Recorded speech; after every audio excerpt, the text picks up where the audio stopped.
I'm healing spiritually, physically, and mentally. I suffered some extreme life experiences. I met my husband while I was in university. He was 6'7", almost 300 pounds, and I'm 5'2", about 120 pounds. And I married him 2 weeks later in the Dominican Republic. It was just amazing. We came back to Calgary, and while my husband was staying at the house, 3 kids broke in, had a loaded gun, and emptied it on him. My life fell apart. I didn't grieve. I just numbed it. I medicated, self-medicated. I had I was using needles. While I was using and harming myself, I was avoiding and isolating. I was so unhealthy. It was more like a nervous breakdown. I cried and I couldn't stop crying. So I moved to Saskatoon to live with my mother's parents, my granny and my grandpa, focusing on love, not loss. Away from the drugs, I started doing really well. I was getting headaches. It was a brain aneurysm and it was bleeding. So I ended up in a coma on my kitchen floor.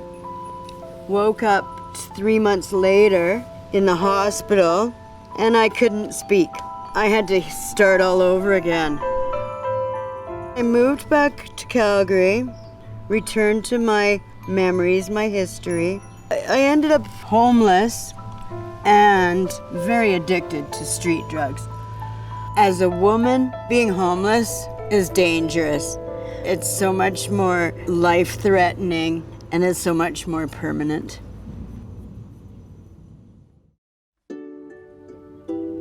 I went to Alpha House. I walked in and the woman that was at the door, she was so loving. I felt so safe and protected. I needed a whole lot of healing. And I followed some of the paths that were available there.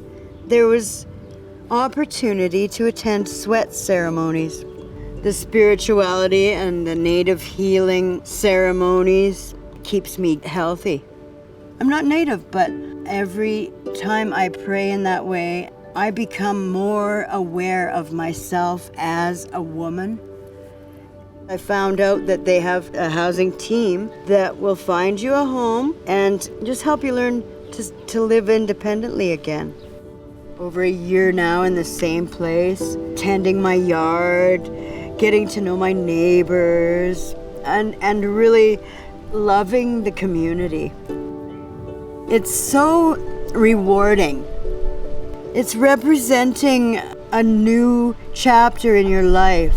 This is where I turn things around.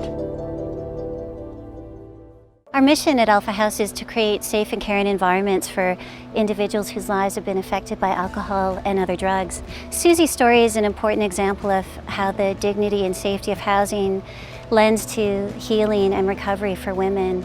Women who are homeless are at higher risk for trauma, and therefore early intervention is critical. Gender makes a difference in housing and treatment and recovery. Having a women's building is a best practice response for women, given that the challenges that they face are unique to them. The collaborative and partnership nature of Resolve is a great example that it takes a broad spectrum of individuals and organizations to address complicated issues such as homelessness in our community. Stories like Suzy's are an example that housing is the solution. Ending homelessness is an important component of having a healthy community, and Calgarians want to be a part of that solution. We hope that you too will be part of Resolve.